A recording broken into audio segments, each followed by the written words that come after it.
Okay, Bismillah ar-Rahman ar-Rahim. Alhamdulillahi Rabbil Alameen.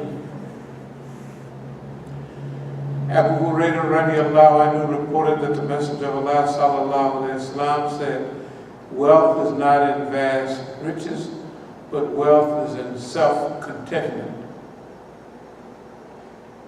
He also reported that the Messenger of Allah sallallahu alayhi wa sallam said, verily, Allah says, O son of Adam, find leisure in my service, then I shall fill up your heart with contentment, and I shall shut up your poverty. And if you do not do it, I shall keep your hand engaged in work, and I shall not close up your poverty. That's in Ahmed ibn Majah. Abu Sa'id radiallahu anhu reported that the Messenger of Allah sallallahu alayhi wa sallam said, there is no patient man but possesses power, and there is no wise man but possesses experience. Ahmed and Tirmidhi. Ibn Abbas radiallahu anhu reported that the Messenger of Allah sallallahu alayhi wa sallam said to the wounded men of abul-Qais tribe, surely there is in you two attributes which Allah likes, patience and delay. That's Sahih Muslim. Ibn Mas'ud radiallahu anhu reported the Messenger of Allah sallallahu alayhi wa sallam said, patience is half of faith. Everybody knows the hadith about marriage is half of faith and trust in Allah for the rest. But very few know about the hadith that says, As-Sabiqun wa nifsul Imam. Patience is half of faith. Ibn Abbas radiallahu anhu reported that the Messenger of Allah sallallahu alayhi wa sallam said to Al-Hajj of abul-Qais tribe, there are two traits of character in which Allah loves, patience and delay. It is also reported that the Messenger of Allah sallallahu alayhi wa sallam said, delay comes from Allah and haste from the devil. And the last one, or the second to the last one, Musa ibn Sa'ad radiallahu anhu reported from his father, who said, Al-Maj said, I don't know it except from the Holy Prophet sallallahu alaihi wasallam, who said, delay in everything is good except in actions of the hereafter. Jabir radiallahu anhu reported that the Messenger of Allah sallallahu alaihi wasallam said, war is deception. I read these hadith, and because we have went through these hadith many times, but in the last recent period, we've been going through a lot of explanations, and the Quranic ayahs that deal with the plots and schemes and plans of the enemy are so great that if the hills had consciousness, they would disappear, or they would tremble and shake. And the reason I want to read these hadith, which I'll go over in a minute again, briefly, is that our message is a comprehensive message. It's a message of endurance, of long-lastingness, perseverance, sabr. All of this means that this goes on over a long period of time. And a lot of people might think because we, from time to time, have to point out inconsistencies in the behavior of the enemies of Islam, and also consistencies in their behavior coinciding and cooperating with the enemies of Islam. So people might think that sometimes we're in a complaining mode or we're dissatisfied. No, we want to make certain things clear. That we thank Allah subhanahu wa ta'ala for keeping us focused on our work, always focused. Never being diverted from our mission, from our goals, from our hopes, our dreams, and our aspirations. And also, never disappointed in the people. None of the people. The people who are against Islam, the people who are pro-Islam, the people who are monitors, the people who are government aid, no disappointment in none of that. And I'm saying this personally because, I feel like I have the best job in the world, for me, as so-called American. As a Muslim, I consider this the best job. And I've had a couple of other jobs. They were good jobs. Godfather's a nice job when you don't know no better, when you know that's just a stage to something like this. And in order to explain that, I want to go over just a few points of the hadith. Abu Hurairah radiallahu anhu reported that the Messenger of Allah sallallahu alaihi wasallam said, wealth is not in vast riches, but wealth is in contentment. If we notice there's been a continuous attack on our wealth base. I mean, if there's one main attack is to get your money, destroy your money, divert you from getting money, or if you help people to make you feel disappointed because the people you help don't respond the way they think you want them to respond. But one thing these decades have taught us what fi sabilillah means. Not doing anything for the people, or we work for the people, but not doing it so that the people say thank you or the people pat you on the back. No. That is strictly for the cause of Allah. That's where this self-contentment comes in. That wealth is not in riches. Now, I've been a couple of times much wealthier than right now. Yeah. But our community is not poor. You know, when you think about it, if you look at here in D.C., we pay 8 taxes. You see what I mean? We pay 8 taxes here. And we own the property. We're never delinquent, we're never late. And that's what the government writing us fines with snitches telling them, well, they'll walk up or they'll send you a weed remover's fine for $3,000. Look, just like it ain't nothing. Just say, you know. And it'll be a lien. You can pay this or we put a lien on the property. You can do whatever you want. We don't care. We know. And you check, you got a special person that takes care of all of that.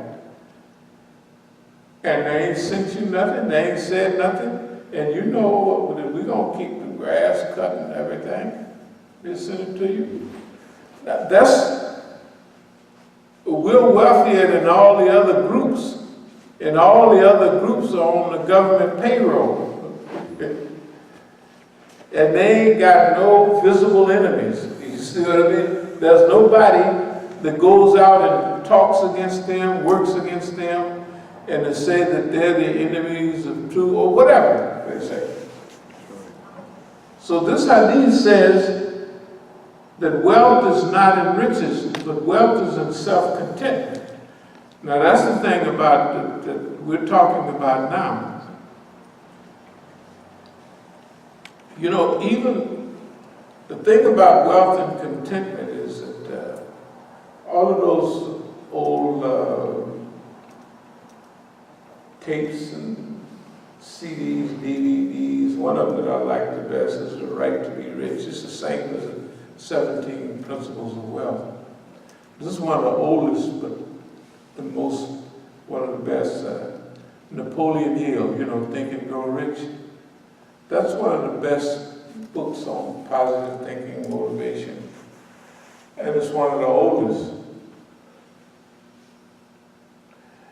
And Napoleon Hill talks about when he was conditioned by Andrew Carnegie to write a philosophy on success. Now, Andrew Carnegie was one of the robber barons. Somebody told me they saw a program the other day with Bill Gates and Warren Buffett. Okay. Also, there's a process that most super rich go through.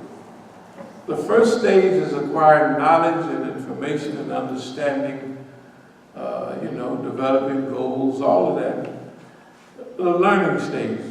The second stage is acquiring wealth, huge amounts of wealth. And the first stage of that, second stage, is making the money. The second stage of that is spending the money, buying yachts and all kind of stuff. And the third stage is philanthropy, trying to give it away. And Napoleon Hill said that Andrew Carnegie almost ran himself crazy trying to give away his money. You remember the Carnegie libraries? He built libraries all over America. They got Carnegie Hall over there in Howard, right? No. That is Carnegie. They got a Carnegie.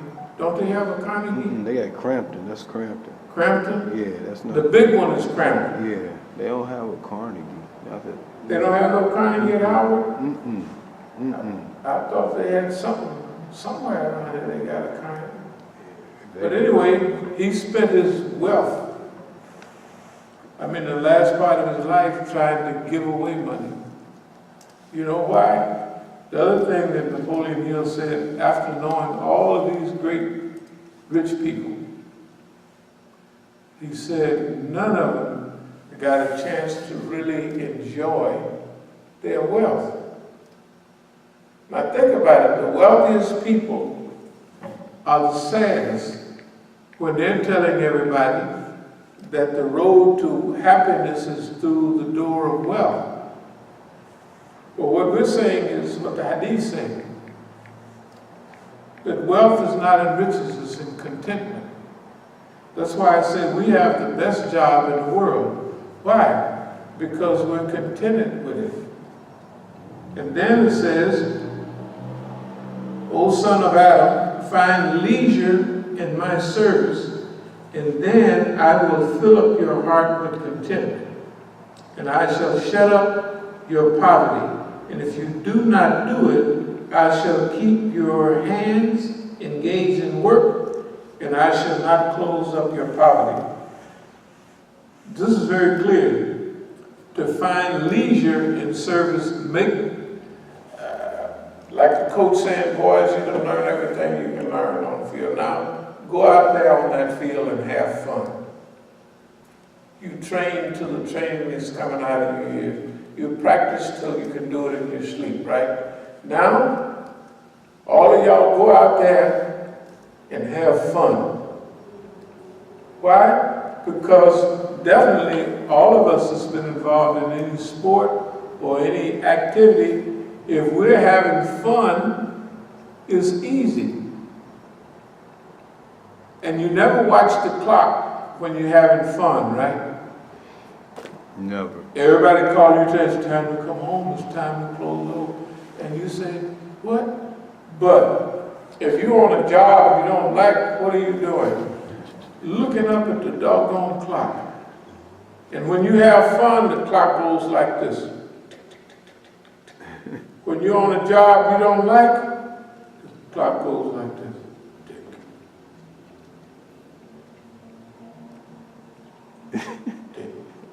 Right? That's right. Hey man, well when you got to get to the airport in a hurry, when you got all the time in the world the traffic is fine, everything is okay, we'll hold up a little bit. But if you got to get there in a hurry, all the lights catch you, everything, because you're in a hurry. Right.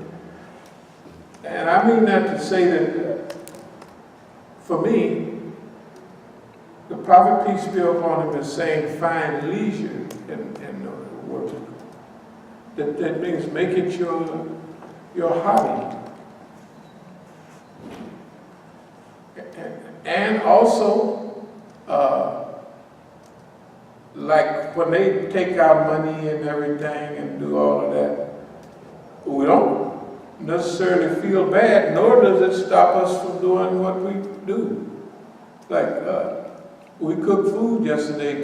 Tomorrow, I was going to do it today, but I take off. Tomorrow, we'll cook waffles, and the day after that, get over to Alco and get a few more cooked. But I got 3 pans of chicken wings already. That's enough, but we just want, if we have a small crowd, we get a Negro's 2 or 3 chicken wings. Why chicken wings? Because chicken wings is what Negroes like. Right? That's right. So I had bought some fish, but I was thinking, I said, Negroes, my family and all the Negroes that I see like chicken wings. So we're going to make 2 styles of chicken wings. We're going to have one with the hot flavor, you know what I mean, the Indian flavor. Then we're going, that's why I bought that barbecue sauce down there. We're going to barbecue chicken wing, because I know Negroes appear to love barbecue or baked chicken wings and barbecue sauce, right? I don't eat chicken wings and I don't eat none of that stuff. In fact, of course I ate a few potatoes yesterday, but I don't eat much of the food I prepare because after the second plate, your face starts swelling up, you know what I mean? And if I ran 5 or 10 miles, 10 miles a day, I would do like that, but I can't do it. So we're not doing it for ourselves, we're doing it for the people. And guess what? No matter how much of our money they divert and take, we always have enough to go by for the people, right? And we're doing it for them. That's what it means, leisure, find leisure in my service. And if you do that, not only are you going to be you're going to be contented, but I'm going to close up the door to poverty. That means no matter what people do, you ain't going to be broke. Can you imagine? I know from the law, from cases before, what the government do to people and how long it takes the government to wipe out the biggest groups, a small group, or the poor Negro. I know what that pressure does to people. And I know even the big mafia dons or the senators, any of them get big heavy cases, they start going crazy. Some of them want to commit suicide. You know, people do all kind of stuff. When you present them with a definite oppression, you are going to be oppressed, period. Most people quit and commit suicide. Well, they've been doing it to us for decades. Technically 50 years, but we'll claim 40 good years of Islam, then it don't have no effect. And with them always trying to take money, and we ain't never broke. Hey, man. And then it says, Son of Adam, find leisure in my service. Then I shall fill up your heart with contentment. Before in Jahiliyyah, during the Big Hank era, I might have, in a year's period of time, about every now and then you get 2 days of just real contentment, real fluffy feeling, y'all, just like, you enjoy your money, everything is fine. But in the dunya, that don't last no month, 3 months. You get it. I remember in 1970, at the top of the thing, I can remember 2 beautiful days. I was driving to my record shop. I can remember because out of all of that, you're in perfect health, you're in youth, you got plenty of friends, you got all of that. But you don't have contentment. Not only you don't have it, don't nobody else have it. That this is something you cannot find, is the balance. Some people, maybe they have a work at the post office, and that's enough money that they can buy their Cadillac and their home is almost paid for. And they have, a little, I don't know whether you call it contentment, but for them, that is a little contentment. They go to their regular program, they have their little drink with their buddies. And some of the old guys, you see them meeting at different places, and they just hang out. Because they're retired, they don't have nothing to do. They all hang out at what's the name I go to? This is a retired group. That you tell their government workers about what they're talking about. At Starbucks, so they just hang out there every morning.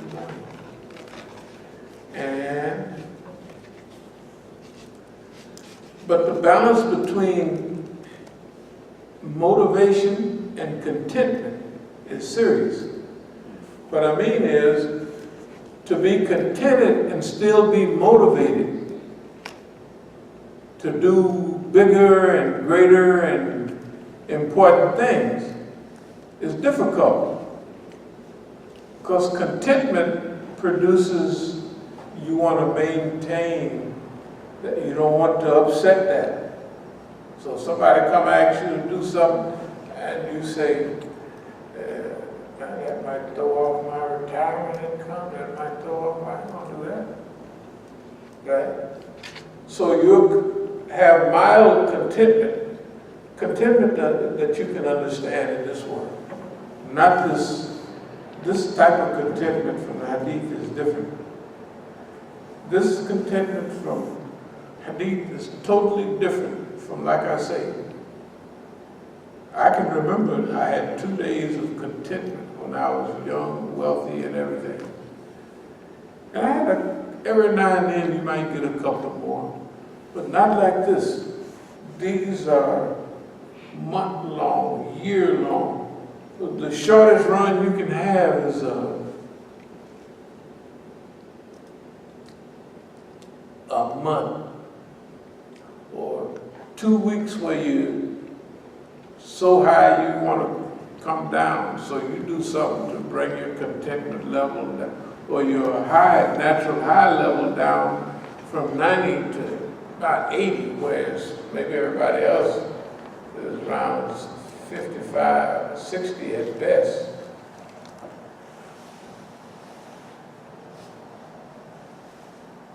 That's unbelievable. To be contented and motivated, that's very difficult. And grateful. Then when Allah said, if you make this work, my work, God's work, leisure, your hobby, then He's going to close up the door to poverty.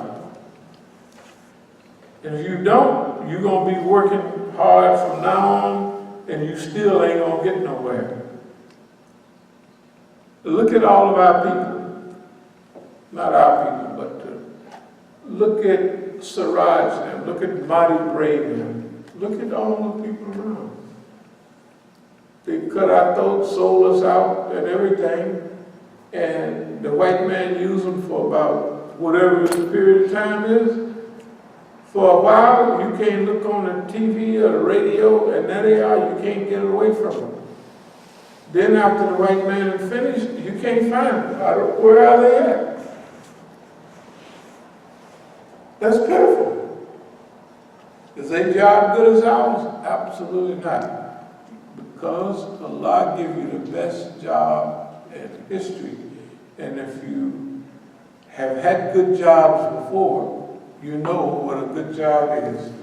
So I wanted to mention that so people wouldn't think because we have to name and shame some of the people from time to time, we are not despondent or we're not mad at them, we're not mad at the world, we're not mad at our job. We have the best job in the world.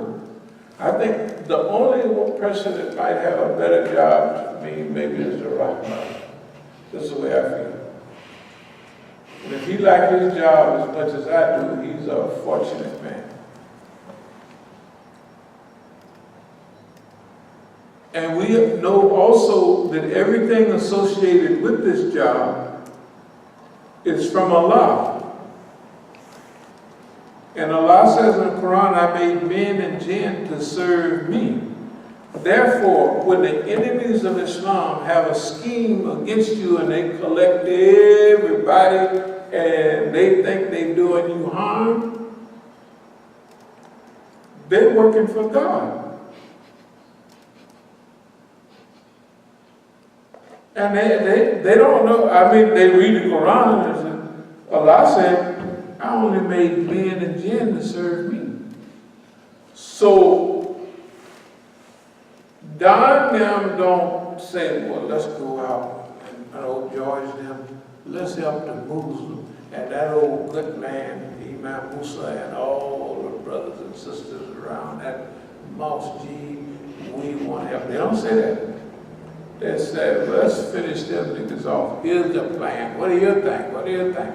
Here's to all of them. And they think that they're working against you. Right? They're not working against you, they're serving Allah. See, this is the thing. When you know who you're fighting and what the fight is about, the fight is about between the shaitan and uncontrollable nafs. Pharaoh, we were talking the other day about why Pharaoh wouldn't, after he seen the people go across the sea, why would he go? That's, hey man, look, tell the truth. If I would have saw a creek open up, maybe a 20, that's about a little, not the sea. Okay, if a river is running there and that street is a river, let's say it's 40 feet. 40 feet. And it's only 2 feet deep. If I saw that boy open up in those days, before any kind of sound effects and visual effects, that would have been enough for me. Right? And if I was hungry and I just got maybe, now manna and quail, you know, that's, go buy squab, baby pigeons and stuff. You gotta be rich, right? And you get that free. And halwa, the stuff they scrape off the rocks, that's like for cooking sweet bread. That's the small, you make flour out of it, and you don't cook bread, you cook cake. Halwa, right? That's what they're getting free. Now, we just talked about how nice this is today. Oh, it's nice, I know. Now, imagine they out in Sinai and all around there. Okay, if you've never been there, if you've been to Arizona, you got the idea. 100, 115, maybe. Normally, just like them fools was fighting in Iraq, remember? They say Baghdad temperature's 122 degrees. And them dummies got a metal breastplate, remember? And imagine that sun. Now I wear plastic, and when we walk outside and just stand there in the sun hit the sweatshirt, but it also hit that plastic. And what it do? You don't have to move a muscle. You just stand there and you'll be sweating so hard and you won't right. Now imagine them on 120, just 120. Well, let's say 110 the average day. You got on all them clothes, you got a metal breastplate, a bulletproof plate. Hey man, and you talk about feeling sorry for people. The point is, Pharaoh didn't listen to the message because of his arrogance, his nafs.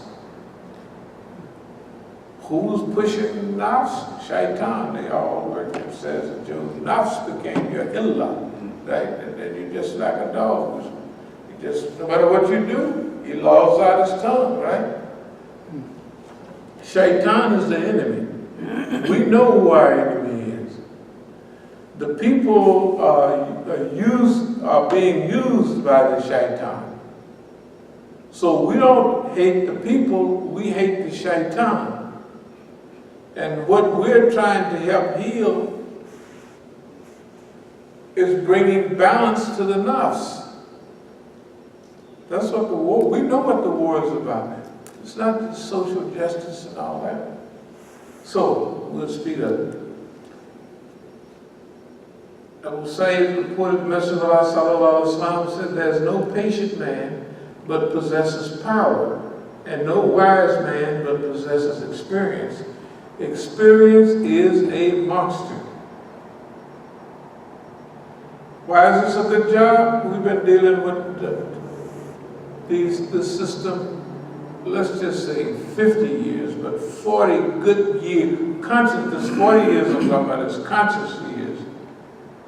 I mean, not semi-conscious, but clear-cut conscious of who we're dealing with, what the war is about.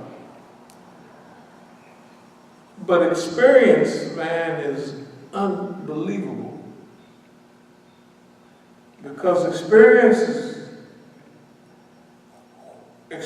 teaches you when you see something, you know that is that. Because you have experience. If you don't have experience, if you just read about it, you're going to wonder, I wonder is this, I wonder is that. It looks like this. But experience is not. And then, the power comes from delay and taking your time. Remember Linda Southside's big women's march down there? For the first few days, we were just smiling, saying, oh, it's a wonderful thing. That's what they wanted to say. And we knew. Remember, people are coming up to us asking questions. One guy has a communist red with the red star. Communists have